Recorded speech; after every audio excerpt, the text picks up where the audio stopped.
Update, brought to you by Simcox Advocates, advising businesses and families since 1949. Visit simcox.com or call 690 300. Manx Radio's Update with Andy Wint.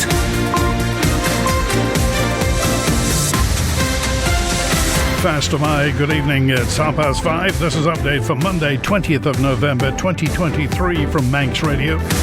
30 minutes to look at the latest news here on the Isle of Man. Background to that news and sport and business and Sea-Watch and travel updates and the newsmakers in person this evening. The latest on the Health Committee dispute.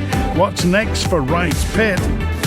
Manx dog groomers breathe a sigh of relief, focus on Lung Cancer Awareness Month, and Ramsey Sprintfest 2024 is going ahead. Man Benham for all your business and legal needs. First of all, at 29 minutes ahead of 6 o'clock, the Update News headlines. Fast am I, Siobhan Fletcher. Fast am I. Protecting vulnerable people on the Isle of Man is everybody's business, and everyone has a duty to look after one another. That's the message from police as the first Children and Adults Safeguarding Week got underway today. Investigations are ongoing after a regulatory body accused the Health Minister of breaching the ministerial code. The former chairman of the Health Services Consultative Committee alleges Laurie Hooper subjected the panel to an hour-long rant over its annual report. The third in a series of public meetings being held by the Isle of Man Constabulary takes place in Castletown tonight. The police roadshow is heading south to Castle Rushen High School. It all starts in the next half an hour. Further afield, the UK government's former chief scientific advisor during the pandemic has accused Boris Johnson of being weak, indecisive and clearly bamboozled.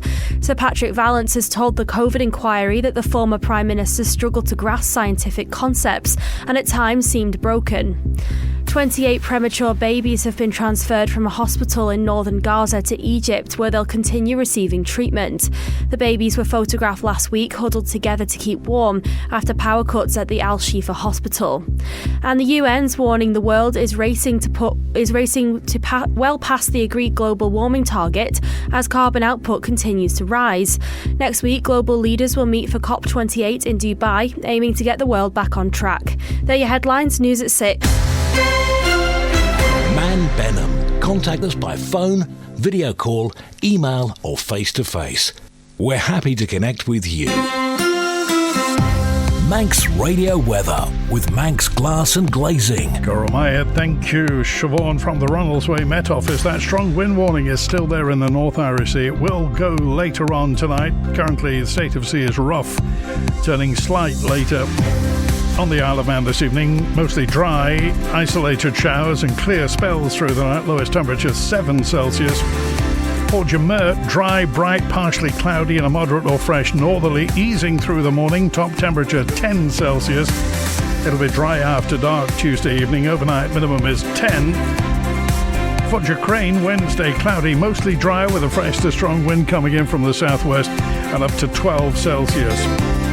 Tides on the way out, low water 11 minutes past 11, high tide 25 past 5 tomorrow morning, sunrise at 6 minutes to 8 and the morning low water at 5 to midday. Manx Glass and Glazing are proud to be an approved contractor with Construction Isle of Man. Call the team on 674 573 or visit the showroom on the Snugborough Trading Estate.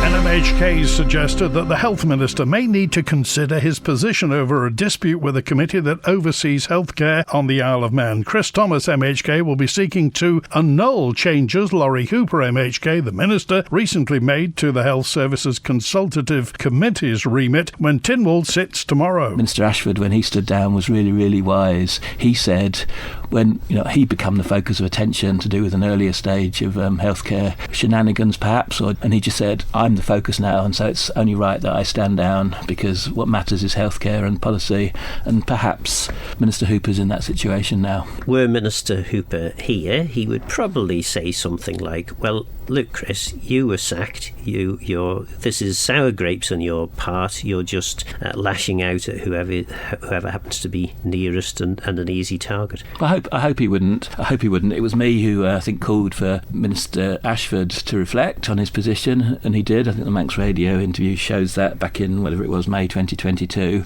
I have been in the House of Keys for 11 years, and I'm doing this because of the democracy and public policy and healthcare primarily. Mr Hooper's got lots and lots of qualities, but it's not about him. This is about the future of healthcare, and it's about how people like the Health Services Consultative Committee members are engaged in the process. And we don't want high-handed, knee-jerk reactions. We want the public to understand that the right decision has been made about the optimal organisation of the scrutiny function of healthcare. Ramsey Commissioners has decided to run its TT event, Sprintfest, for a fourth year. The lead member for Parks and Leisure, Jeff Court, says the local authority will be looking to emulate this year's event. It's following a similar format. So a few months ago, we launched a consultation to members of the public, people who had attended the event, and businesses to see what they thought about Sprintfest, what ideas they might have. This included discussions with the police as to the best places for the event to be staged. We were really delighted with the responses that we got, with close to 80% of people saying that their expectations were met, 50% of people kind of rating it 5 out of 5 stars, well, 44.5% to be absolutely precise, people being very excited with the cover band. So the main topics for debate regarding the staging of next year was the amount of nights, and whether it be 3 or 4 nights, and the potential of investigating whether we can open up marketplace car park to cars as well as motorcycles, which was a mitigation we had in place last year. But in the main, people can expect the fantastic lineup of local original and cover bands to rock the stages over the course of the TT weekend and really bring that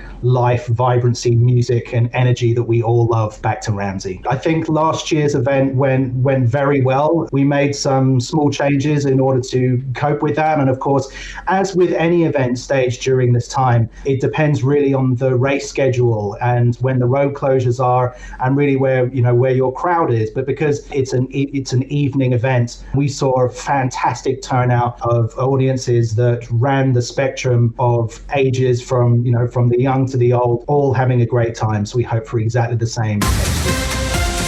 Update brought to you by Simcox Advocates, advising businesses and families since 1949. Visit simcox.com or call 690 300. The Douglas Cool Road store for Pets at Home have been turned down by planners for permission to open a dog grooming salon at their premises. Well, Manx Radio's contacted Pets at Home. We haven't heard back from them. They were opposed at today's planning meeting by a number of Manx independent dog groomers, one of them Shona Leonard.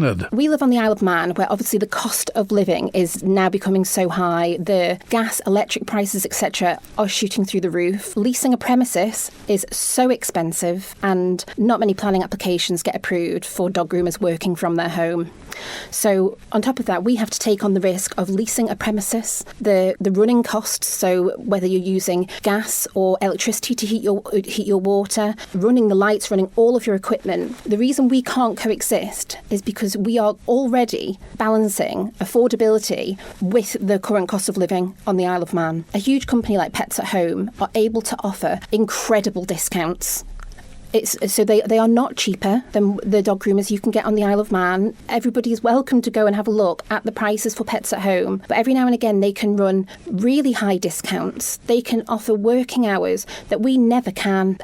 They can offer add-ons, so like discounts on products within the store. And for a company that has profits of £122 million in the last tax year, they do not need to worry about losing £5 off a groom. But the difference between that and a local dog groomer that has not been able to take that custom for even a similar price, that could result in multiple dog groomers closing down. The future of Wright's pit near Bride has been thrown back into question in recent weeks after the Council of Ministers approved the continued use of the site through to 2030. But it's thought the inspector who approved such a move was misled. The story from Sian Cowper. The discrepancy is down to a report from the inspector saying the extension can go ahead because plans are in place place for a replacement site. However, at a committee hearing last week, we heard that a planning application is yet to be submitted. Infrastructure Minister Tim Crookall denies his department is responsible for the confusion. Gulf MHK Daphne Kane has put forward a motion for next month's Tynwald to see the approval from the Council of Ministers annulled. When I read the full inquiry report, I was most concerned that the whole decision to approve the application by the independent inspector seems to have been based on a false premise that a fully lined, fully engineered waste facility for construction and demolition waste, the hazardous materials, a planning application, she was informed, had been submitted, and the committee proved indeed it hadn't. And my very serious concern is that the planning application should not have been approved, because that isn't the case, and the department seems to have been very neglectful in its duty to ensure these routes for waste disposal appropriately, and still that's not in sight because they'll just keep doing what they're doing. So can it be annulled? Minister Crookall explains. Well, obviously we'd have to try and find somewhere else as quickly as possible, and there isn't anywhere, so it will give the island and the construction industry one heck of a problem, which we'll have to try and deal with. So I need to speak to Mrs. Kane beforehand and just see what she's looking for here, but I mean, she said she's looking to have it annulled, which will absolutely make us close the gates as soon as possible, as soon as that decision was made, and we'll give the island one big problem. Sea Watch with the Isle of Man Steam Packet Company. Motor vessel Manxman left Heysham at 2:30. She'll be with us just gone 6 o'clock on the outskirts of the bay, and then on to the Linkspan. Tonight's 7:45 departure has been put back until 8:15. You're asked to check in no later than 8:15. So that 11:30 departure now is going to be gone midnight tonight in Lancashire. The 02:15 departure from Heysham is currently on schedule to arrive back at Douglas at 6 tomorrow morning, and Manxman's departure tomorrow morning for Heysham is at 8:45. Like the Steam Packet on Facebook for the latest sailing information. A Peel fish and chip shop owner says he's hit a brick wall in his attempts to get insurance cover for delivery drivers to start a home delivery service. It says he continues to have issues getting a policy underwritten. The story from Amy Griffiths. Dave Matthews, who runs the Peel Fisheries Chippy, first approached Manx Radio last month to raise awareness of his predicament. Several weeks on, and despite full support from government and local brokers, he's been unable to make any progress. Mr. Matthews says he's getting incredibly frustrated with the situation. It's not the brokers, it's the underwriters won't underwrite it for the Isle of Man for whatever reasons. I think in an email they have been onto insurers, and some of the issues is from the Deliveroo side and the Uber Eats and stuff like that, because it is a high risk claim apparently in the UK. But we're not Uber Eats, we're not Deliveroo, we're in the Isle of Man, and why we can't even get offered a policy is beyond me. If we were in the UK, I could get a policy tomorrow. We're basically sat here dead in the water. So if I just decide to go and start it tomorrow and put a driver in a car and go and do deliveries, we're just sitting ducks waiting to be prosecuted. We're being punished, we can't drive the business forward, we can't create jobs. We get this insurance tomorrow, I can take 4 people on tomorrow. That's 4 people with an extra income to spend on the Isle of Man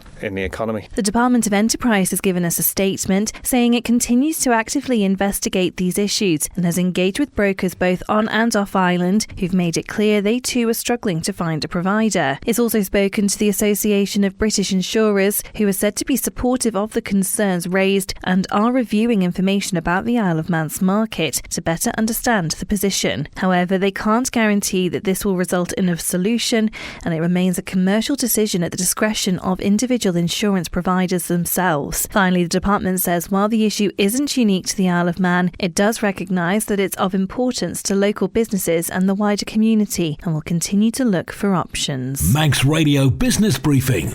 Brought to you by Ramsey Crookall, of course. Prime Minister in the UK, Rishi Sunak, said that his government's able to cut taxes after the pace of price rises has eased. He said the target of halving inflation had been met, so taxes will be reduced in a responsible way, and he said the time to do it is now. And for a full daily market report, go to ramseycrookall.com. Talking of tax, Colombian pop star Shakira's reached a deal with Spanish prosecutors to to settle a tax fraud case just as she was about to go to court. She's paid 7.5 million euros in a fine. Prosecutors had wanted to jail her for 8 years and fine her 23.8 million euros if she got found guilty. She'd faced tax fraud allegations for 14.5 million euros in a Barcelona court, having already rejected a deal offered by prosecutors and instead opting to go to trial. The case centred around where Shakira was living between 2012 and 2014, when prosecutors allege she was living in Spain but listed her official residence elsewhere. Under Spanish law, people who spend more than 6 months in the country are considered residents for tax. Shakira maintained Spain was not where she was mainly living at the time, but prosecutors found a document which claimed she bought a house in Barcelona in 2012, which became a family home for her and her then partner, the Barcelona footballer Gerard Piqué. Shakira declared Spain to be her place of residence in 2015 and said she's paid 17.2 million euros in tax and has no outstanding debts. In a separate case in 2019, Gerard Piqué was fined 2.1 million euros by the Spanish National Court for evading tax between 2008 and 2010. Shakira and Gerard Piqué, who have sons aged 7 and 9 together, announced in June they'd split up after 11 years. The Stock Market Report, brought to you by Ramsey Sprintfest. The FTSE 100 at the close was down 0.1% at 7,496. The DAX in Frankfurt down 0.1% at the close, 15,901. And a short time ago in New York City, the Dow Jones Industrial up 0.33%, 35,066. The Nasdaq Tech Stocks Index up 0.8%, 14,238. The S&P 500 almost 0.5% up at 4,534. So looking good across in the United States. In the currency markets, the British pound sterling currently trading at $1 25 cents, €1 14 cents, and in commodities, gold's flat at $1,968 per troy ounce, and a barrel of Brent crude up just over 2%, maybe 2.5% up, $82.79. You've got an investment plan? Yeah, Mike set it up. But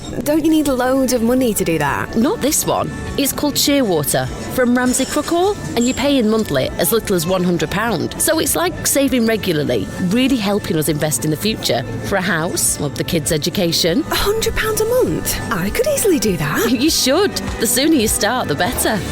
Invest in your future with as little as £100 a month.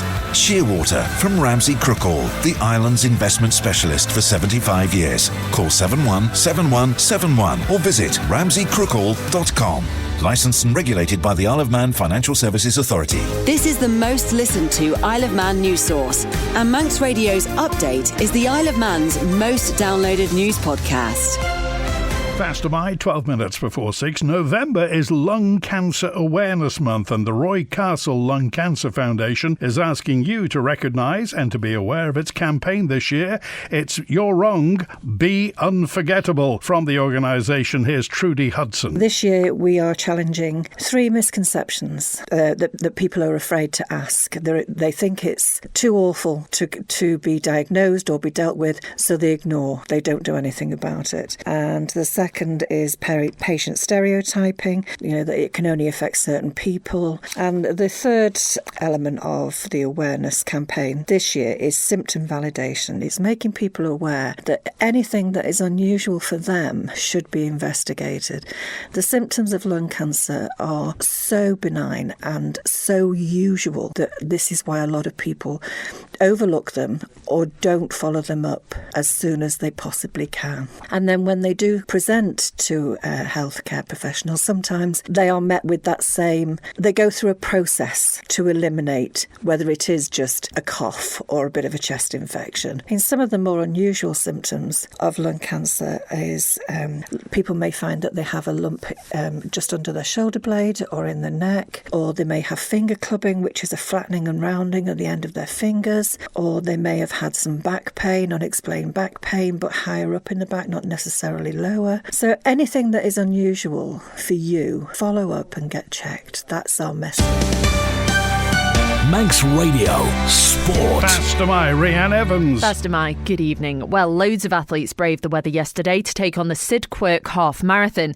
And there were impressive displays in the women's category with no fewer than 6 sub-90 minute times, more than ever before. In 10th place overall and winning the women's race was Krista Kane in a time of 1 hour 18.42, more than a minute faster than her time last year, which consolidates her place as one of only 4 women in the history of the event to have run under 80 minutes. The others are Sarah Webster, Gemma Aston and Brenda Walker. Nikki Arthur, Becky Pate, Kirsty Barber, Dawn Atherton and Becky Watterson were the others to achieve that. Sam Jones retained his title in the men's race with a well-judged run, pulling clear of Mark Berman on the second lap and winning by almost 2 minutes. Mark's time of 1 hour 14.04 was a personal best for him on the course. Meanwhile, Paul Atherton had quite a lonely race in 3rd place, but was solid and consistent as ever. In the walk, Neil Wade was dominant from start to finish, winning by well over 4 minutes, and there was a good battle for 2nd place for much of the race. Stu Osborne set the pace on the first lap, but Dean Morgan walked a very strong 2nd lap to catch and pass Stu in his first race since winning the Parish Walk. In the women's walk, Lorna Gleave added a Sid Quirk women's win to her Parish Walk and end-to-end triumphs this year. It makes her the first competitor, male or female, ever to achieve that treble in the same year. And elsewhere, Elizabeth Tinkler has made a successful return to the British Down Syndrome Swimming Championships. Tinkler made her debut in the competition last year, coming away with a gold and a bronze medal. This year, she's gone one better. She won gold in the 25-metre Freestyle Masters 1 and swam her way to the silver medal in the female 25-metre Backstroke Masters 1.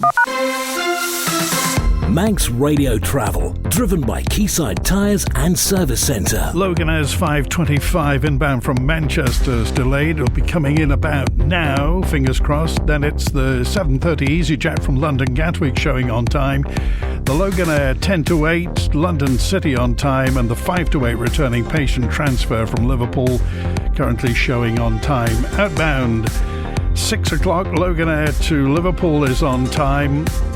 Maybe a little delay till about 10 past 6 perhaps, and then it's the 8 o'clock EasyJet to Gatwick currently showing on time. On the roads, Dalby Road's closed between Niarble Road and Erie Cushlin for drain work. In Colby, temporary lights on the main road at the junction with Ballakilferrick Road for water main work. Temporary lights in Crosby on the main road near Ballavitchel Road for excavation work. The Aracy Road in Glenmay's closed. Well, from Glenmay to the Shoulder Road for resurfacing. You've got temporary lights on the main road near Church Hill in Laxey for gas main work. The Clenner Road in Sulby's closed for resurfacing. Temporary lights on Dukes Road, Douglas. They're doing sewer lining.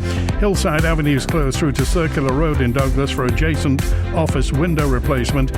And a section of Switzerland Road, Douglas, closed for construction work till this time next year. Quayside Tyres and Service Centre with 1 year's free engine warranty from Castrol. Get more with Ramsey MHK and Health Minister Laurie Hoop has been defending his private members' bill that would strip the vote of the bishop in Tynwald. He's been given leave to introduce the bill with a majority of just 2 votes, but has been accused of having malevolent purpose and being distracted by trivial matters when he should be getting on with his day job of fixing the health services. Mr Hooper says it's a matter of timing, but admits it's not a high priority in terms of constitutional reform. I'd probably agree with that, actually. If you are going to do constitutional reform, I would be happy to look at the role of MLCs, the number of constituencies, the size of Tynwald. All those questions are valid questions. But I come back to why am I doing this? Because this very specific thing is what the Keys said they wanted to do. So we had a debate in June where the Keys voted by majority to do this. That's why this is coming forward from me. The Keys didn't vote and say let's do wholesale constitutional reform and how much time this will take. This is quite a quick piece of legislation, I think, with a very defined, very specific goal. If I was looking to do broader constitutional reform, that really would take me away from my constituency work, from my departmental work, from my ministerial work, and I don't think I could justify to myself, let alone to my constituents, that I should put that constitutional reform as a higher priority than work in the health service. So I think there are lots of reasons why I would agree, yes, there's lots of constitutional reform we could do, but there's lots of very good reasons why I don't think it would be right for me to try and do that. Update Brought to you by Simcox Advocates. The Isle of Man Constabulary says it's everybody's job on the Isle of Man to look after one another. It's as the first Children and Adult Safeguarding Week got underway today. Inspector Samuel Cannell works in the Protecting Vulnerable People team, PVP team. He says children are often at risk from factors outside their control. Children are vulnerable because by and large, due to their age, they're unable to look after themselves. Obviously, as they grow up, they become more able to do that. So children really are the most vulnerable within our society, and they have a right to thrive. They have a right to progress and be nurtured and be successful in their life. And so from a policing point of view, we work with our partners in social care and other partners, whether they're statutory or voluntary sector, third-party sector, to safeguard them and to give children the best possible start in life. We see a lot of kids caught up in domestic abuse issues. There's a lot of children who are currently surviving and living in households where domestic abuse is a factor, and that's beyond their control, and it is a worry for us, and I think it's a worry across our partners as well, insofar as trying to break that cycle. Part of that is around educating and raising awareness of domestic abuse and the harm that can cause within a household, but also statistically, and if we look historically, today's victims, be children within domestic violence relationships or domestic abuse relationships, are either tomorrow's victim survivors or tomorrow's perpetrators. That's it for Update Tonight, compiled from the resources of Manx Radio's news department. Thanks to newsreader Siobhan Fletcher, producer Amy Griffiths. Stick around for Agenda with Phil Gorn after the news at 6. WINT